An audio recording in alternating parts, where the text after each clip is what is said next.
almost 4 years since the North Carolina General Assembly passed the STOP Act of 2017. The law imposed a whole host of new requirements related to opioid prescribing, which have all gone into effect over the past few years. All that is, but one. I'm Fisher Brinkley, and this is MedBoard Matters. Thank you for joining me. On this episode, we are talking about that final provision, the so-called mandatory use provision. It goes into effect on July 7th. As of that date, controlled substances prescribers must check a patient's 12-month prescription history before writing a new script for any Schedule II or Schedule III opioid or narcotic. These two schedules include painkillers such as OxyContin, Percocet, and Vicodin. The STOP Act aims to prevent inappropriate or excessive prescribing by making the prescriber check a database that lets them see what other controlled substances the patient may already be taking. It's known as the Controlled Substances Reporting System, or CSRS. Now, CSRS has been around for a while, and to be honest, medical professionals have mixed feelings about it. Most prescribers acknowledge that knowing what other controlled substances their patient is receiving and who prescribed them is useful. But many CSRS users find the system too cumbersome and say it simply slows them down too much. Complaints of this sort are frankly why it has taken 4 years for the mandatory use provision to go into effect. It was written right into the STOP Act that mandatory use of CSRS could not be required until the State Department of Health and Human Services made system upgrades. And that's just what NC CSRS has been working on for the past few years. You'll hear about some of the improvements a little later in the episode.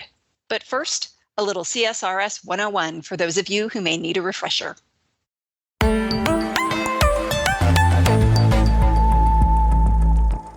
NC CSRS was authorized by a 2005 state law, and the system launched in 2007. Basically, it's a database of all controlled substances dispensed in outpatient pharmacies across North Carolina.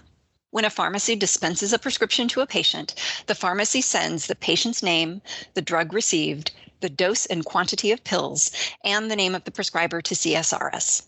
Pharmacies are encouraged under the law to report this information within 24 hours of dispensing the prescription. That's how NC CSRS gets the information. When a patient visits a medical professional and controlled substances are considered as a treatment option, the prescriber can look up that patient's prescription history to see what other controlled substances they've received recently and from who. The medical professional can use the information in the database to assess whether prescribing controlled substances is advisable. For example, if the patient is taking benzodiazepines, prescribers generally try to avoid prescribing opioids or narcotics because taking them together can increase the patient's risk of overdose. Another scenario could involve a patient who is getting controlled substances from multiple prescribers, which could raise concerns about drug seeking and doctor shopping. The point is for the prescriber to have this information before he or she issues a prescription for controlled substances so they can avoid inappropriate or excessive prescribing. While we're on the topic of doctor shopping, I want to pause and note that CSRS was established as a tool to help clinicians improve quality of care. They can do this, again, by avoiding inappropriate prescribing, and also by intervening to offer substance use treatment to patients who need it. CSRS distributes a do's and don'ts flyer that urges prescribers not to use CSRS data to exclude a patient from care, to dismiss a patient from the practice without a referral for treatment, or to report suspected doctor shoppers to the police if CSRS data is their only source of information. In the do's column, CSRS advises prescribers to discuss any findings with the patient and asks prescribers to give patients who say CSRS is an error the benefit of the doubt. Errors happen. CSRS advises contacting the dispensing pharmacy to verify prescription information directly. If that doesn't resolve the issue, email nccsrs@dhhs.nc.gov. One last tidbit I'd like to share is that while NC CSRS started by providing information only about controlled substances dispensed in North Carolina, it has grown over the years. Today, CSRS is integrated with 42 other states and the federal VA system, so users can tailor their patient searches accordingly to see if medications are being obtained outside of North Carolina pharmacies.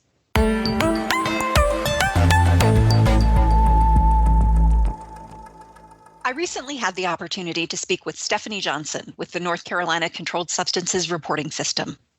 Stephanie is manager of the PDMP Utilization Project for CSRS. Basically, she's in charge of making sure pharmacies and prescribers know how to use the system correctly. I learned a lot about the system upgrades and how they make CSRS faster and easier to use, and I hope you will too. One note, Stephanie mentioned several resources, including email addresses and websites. You'll find all of that information on the episode 11 show page, which you can visit at www.ncmedboard.org/podcast. Stephanie, thank you so much for joining me. I greatly appreciate you taking the time. Yeah, thank you. Thanks for having me. Of course. As we've been discussing on the podcast so far, mandatory use goes into effect on July 7th. While many prescribers are no doubt already using CSRS, some are not. Let's talk about how a prescriber can get started. Absolutely. So there are two different ways that a prescriber can use the CSRS. So the first way is going to be through PMP Aware web portal.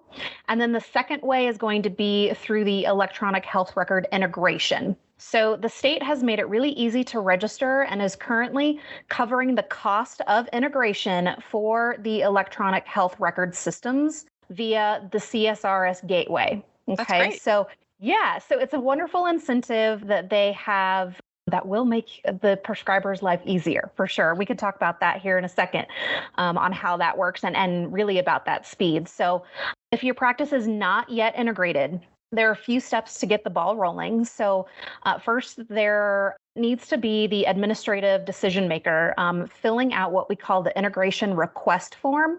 And then there is an NC prescriber list form.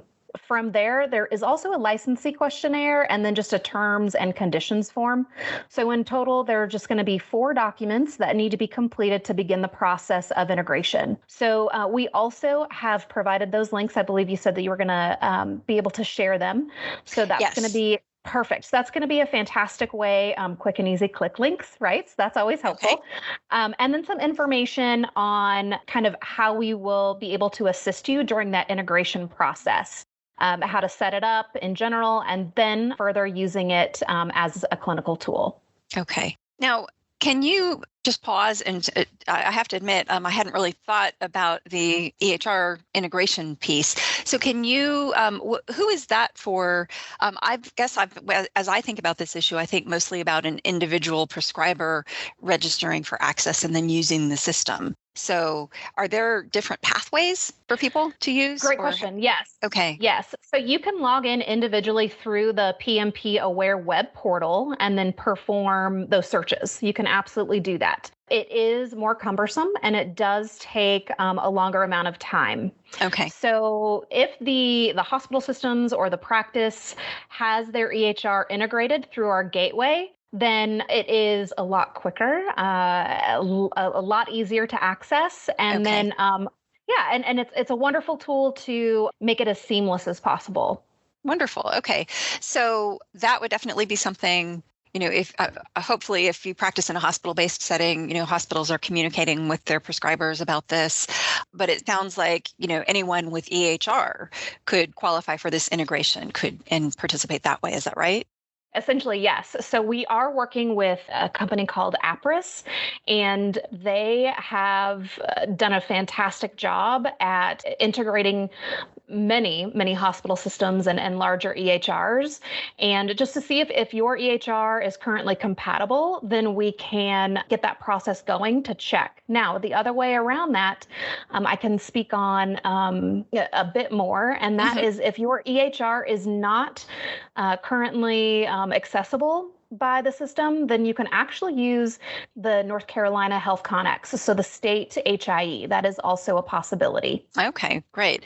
Well, wow. So it sounds like there's lots of different ways in, and we definitely will provide links to these resources on our podcast show page so that listeners will be able to access that, because that will be important for some people. So I imagine, some prescribers are going to need a little help getting started, especially solo practitioners, people in small practices. Anyone who's just starting from zero is probably going to need a little help getting started running queries, just learning the system. And I wondered if you could talk about some of the resources that are available in that regard. Absolutely. So we have developed two series of support videos, and we do have them accessible on our new webpage. So the first series is up and ready to go, and that is the tool that will cover how to edit your profile, how to add delegates, how to perform a search, and then also how to search for your own prescribing history, because that's going to be important, right? Being sure that your license is protected. So it's really a great way to introduce yourself to the system and learn those basic functionalities. So we run you all the way through that on that video series, but then we also give one-on-one technical assistance within the system. Once you get in and play around, if you have not done that yet, there is some information on quick links that will help with the supporting documentation from the CDC. So you'll have the overdose risk score on there, also known as the NARCS care score, and how to use those, right? Because there's a lot of numbers. So what those numbers mean, and then how to use them functionally for the best practice for that patient. Okay. So you mentioned one-on-one assistance. Can you talk a little bit more about that? Because that is something that I know over the years, the medical board has received a number of calls and questions. It's a regular topic of inquiry for our licensees. They frequently will contact the medical board because they're not sure who to reach out for assistance. Tell me about how one-on-one assistance is going to be available directly from CSRS. Yeah, so that is my role. So I will be here to offer one-on-one technical assistance, and that is accessible by just emailing us at csrs.utilization@dhhs.nc.gov. So that's another link that you'll be able to give out to licensees. And not only that, but I have been working with the North Carolina AHEC system on providing education through substance use coalition groups and be able to award some CEs for certain education opportunities. Yeah, so far we've delivered education to 13 counties, and I am taking requests to speaking to more.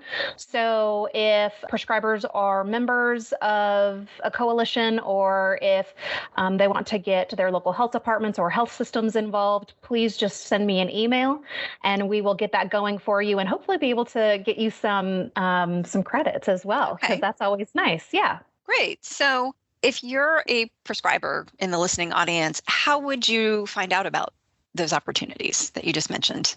So a lot of them are generally discussed within the smaller coalition groups. Okay, so I know that for some of the ones that we have done, we've been also working in partnership with the Governor's Institute. Okay. So it's really just through those networking events. Okay. But again, if you just wanted to have them email me, we can set those up and get them going. Okay, great. But also people should probably just be keeping their ear to the ground and listening for opportunities in their communities and in their networks. Absolutely. And we are looking at other ways that we can push out that information. Okay.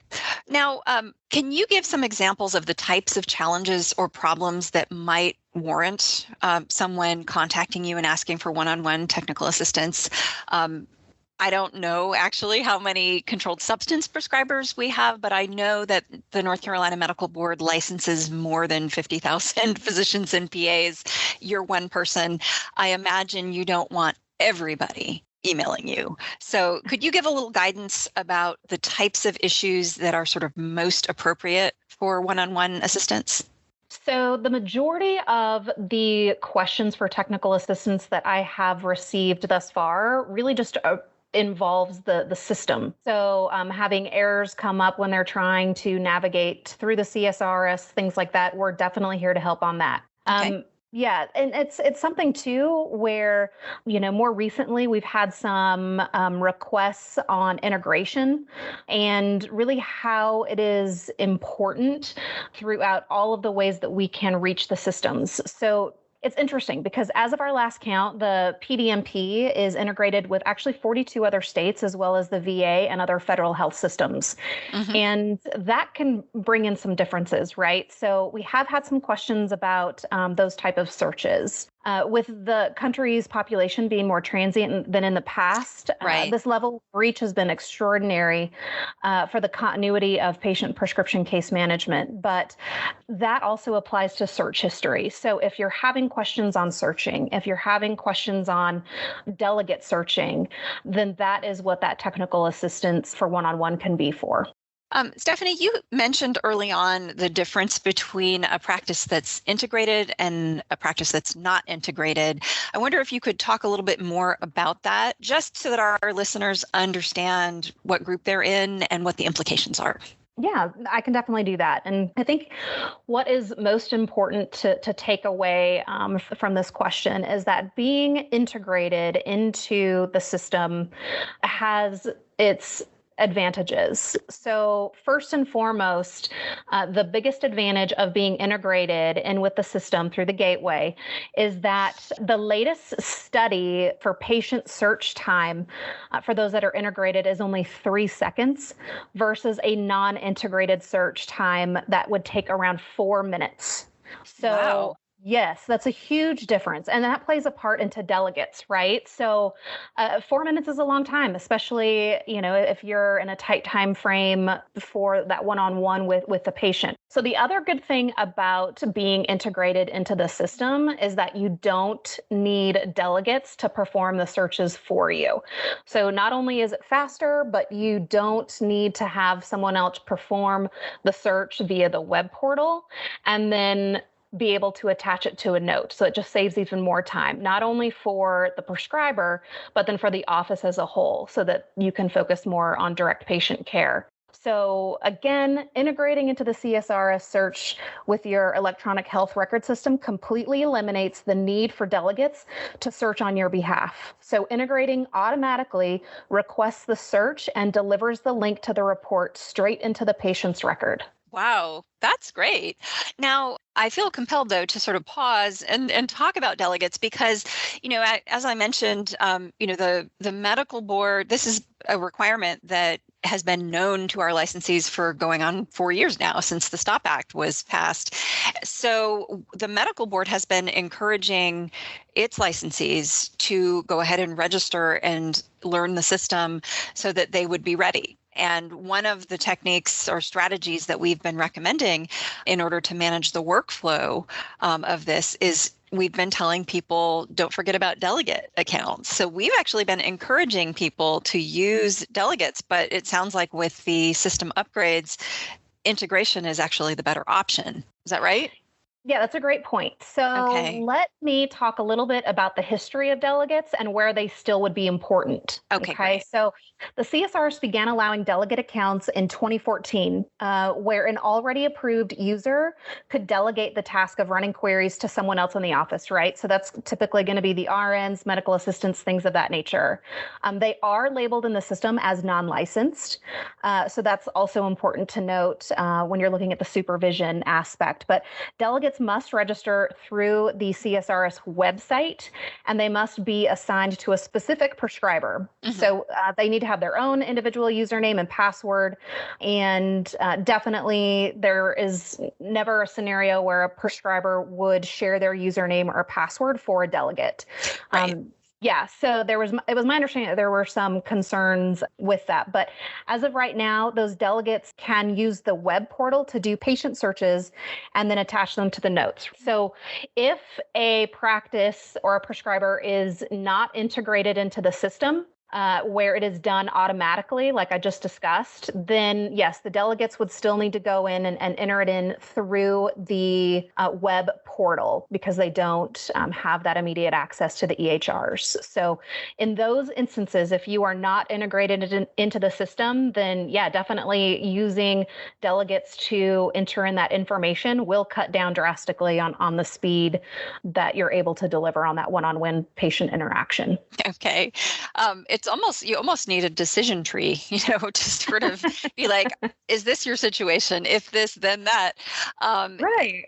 Is this information covered in the resources that CSRS has prepared? A lot of them are, yes. I do have a Okay. link to, there's a user guide that will help the prescriber know like when those delegates can be used and like how to manage them on your dashboard, because that is going Okay. to be big. So being sure that your dashboard is up to date with the delegates that you have allocated that responsibility to. Okay, great. Well, Stephanie, that's all I had for you. I always like to ask, is there anything else that I have not asked you that you would like to add? I think we covered quite a bit, and just thank you again for the time. And again, if anyone would like more information, I am available. We can do one-on-one, we can do small practice groups, as well as larger coalition groups. So just let me know, and we will be here to help however we can. That's marvelous. Well, thank you very much for joining me and for the work that you're doing to support controlled substances prescribers. Thank you, Jean.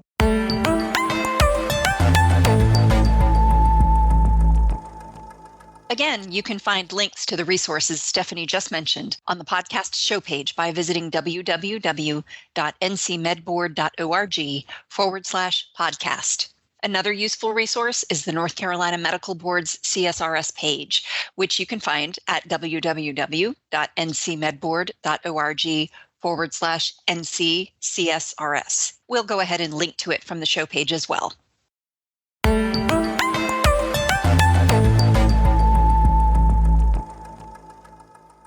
That brings us to the end of this episode of MedBoard Matters. I hope you found the information helpful. If you did, consider telling your friends and colleagues about our podcast or share this episode with them. And remember, your comments, questions, and suggestions are always welcome. If you are a controlled substances prescriber, we would especially love to hear from you. Where are you with efforts to integrate mandatory use into your patient care? What have been the biggest challenges? If it's working well for you, what tips and tricks can you share with your colleagues? Let me know. Email me at podcast@ncmedboard.org. This is Jean Fisher Brinkley. I hope you will join me again.